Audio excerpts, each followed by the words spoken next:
এই বাচ্চা নষ্ট করে দাও। বলে নষ্ট করবো না, আমি বিয়ে করতে চাইছে। বিয়ে করতে চাইছো, বিয়ে করো। বলে গর্ভবতী মানুষে বিয়ে করলে মানুষে খারাপ করবো। আমার স্বামী মারা গেলে পরে 3 বছরের বাচ্চা থেকে মারা গেছে ছেলে। উনি আসতো আমার কাছে, আমি যে ওনার কাছে যাওয়া তা যাইনি। উনি আসতে 10 দিন বলতে বলতে আপনি বলেন এখন মন তখন কি হয়। আমি তো এক ছেলের মা, আমার মনে তখন দুজনে দুজনে তখন এই কাজটা করলাম। এই কাজ করার পরে এই কাজ হয়ে গেল। তারপরে কয়েক বছর সেইভাবে থাকতে থাকতে পেটে বাচ্চা হয়ে গেল। বাচ্চা হলে বললাম, তিনি বললো যে না, এই বাচ্চা নষ্ট করে দাও।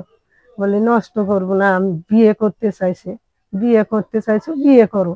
বলে গর্ভবতী মানুষে বিয়ে করলে মানুষে খারাপ করবো পারছেন আপনি, তুমি বাচ্চা ফেলে দাও। বলে আমি তো এসব জানি না, কোনোদিন বাচ্চা কোনোদিন নষ্ট ফষ্ট করি নাই।